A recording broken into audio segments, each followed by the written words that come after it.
بن دینار رحمۃ اللہ علیہ فرماتے ہیں کہ میں ایک مرتبہ حج کرنے کے لیے گیا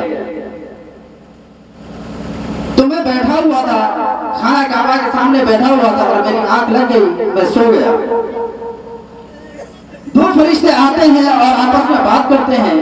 ایک فرشتہ دوسرے سے کہتا ہے کہ اس سال کتنے لوگ حج کرنے کے لیے آئے؟ تو دوسرا فرشتہ کہتا ہے کہ اس سال 5 لاکھ لوگ حج کرنے کے لیے آئے۔ پھر دوسرا پوچھتا ہے اچھا 5 لاکھ لوگ حج کرنے کے لیے آئے، اس میں سے کتنے لوگوں کا حج قبول ہوا؟ تو دوسرا کہتا ہے کہ سارے لوگوں کا حج قبول ہو گیا، صرف ایک ایسا بندہ ہے جس کا حج قبول نہیں ہوا، اس کی حاضری قبول نہیں ہوئی، اس کے حج کو اس کے منہ پر لپیٹ کر مار دیا گیا۔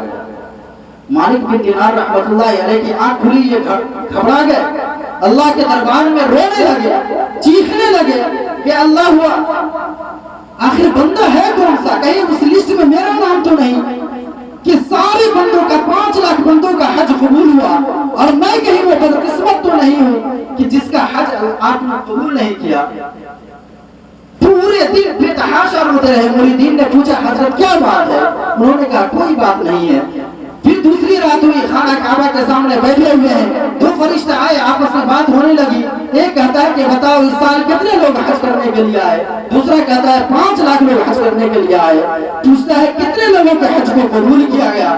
تو دوسرا کہتا ہے کہ سارے لوگوں کو حج کو قبول کیا گیا، صرف ایک ایسا بندہ ہے جس کے حج کو قبول نہیں کیا گیا۔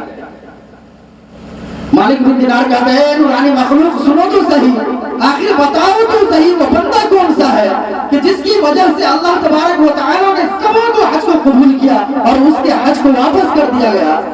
تو فرشتے کہتے ہیں مالک اس میں تمہارا نام نہیں ہے۔ تو کہتا ہے آخر بتاؤ تو صحیح وہ بندہ ہے کون سا، میں اس سے ملنا چاہتا ہوں۔ فرشتے کہتے ہیں کہ اس کا قد لمبا ہے، داڑھی سینے پہ آ رہی ہوگی، اس کی جو گمچھا اوڑھا ہوا ہوگا اس کے شانے پر لٹک رہا ہوگا۔ جب وہ آئے گا تو لگے گا کہ ہاں کوئی مرد جوان آ رہا ہے۔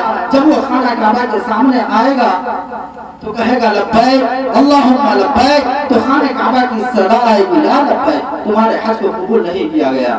تو اسی فرمان کے مطابق مالک بن دینار رحمۃ اللہ علیہ دیکھتے ہیں کہ ایک نوجوان داخل ہوتا ہے، کعبے کو استلام کرتا ہے اور فرشتے یہ بھی بتا دیتے ہیں کہ اس کا نام عبد الرحمن بن شیران ہوگا۔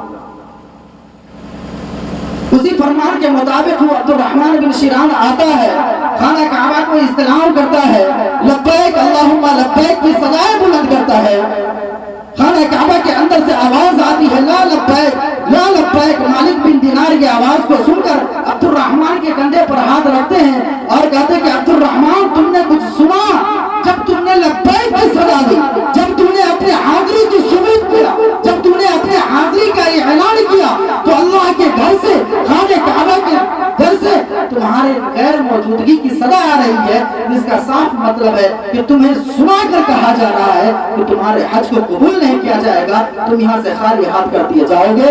جہاں سارے مرادوں کی مراد پوری ہوتی ہے، جہاں ساری جھولی کے خالی ہونے والے کی جھولی کو بھری جاتی ہے، سب کی مرادیں پوری کی جاتی ہے، وہاں تمہاری مرادوں کو دھتکار دیا گیا، تمہاری جھولی کو خالی کر دی گئی۔ آخر وجہ کیا ہے؟ عبد الرحمن بن شیران کہتا ہے کہ مالک تم تو آج پہلی مرتبہ یہ آواز سن رہے ہو اور تمہارے پسینے سے تمہارا پیشانی شرابور ہو چکا ہے، تمہارے پاؤں ہل رہے ہیں، لیکن میں یہ آواز پچھلے 7 سالوں سے سنتا چلا آ رہا ہوں۔ تو سوچو میرے دل پر کیا حالت گزر رہی ہوگی۔ مالک بن دینار کہتے ہیں کہ اچھا یہ تو بتاؤ کہ آخر تم نے ایسا کون سا جرم کیا ہے، تم سے کون سا گناہ سرزد ہو گیا ہے جس کی وجہ سے تمہارے حج کو قبول نہیں کیا جاتا؟ مالک بن دینار رحمۃ اللہ علیہ بڑی شد و مت کے ساتھ یہ کہتے ہیں کہ میں ماں کا وہ بدقسمت بیٹا ہوں کہ جس نے اپنے ماں کے منہ پہ تماچا مار دیا تھا۔ بس اس جرم کی سزا میں میری حج 7 سال سے قبول نہیں کی جا رہی ہے۔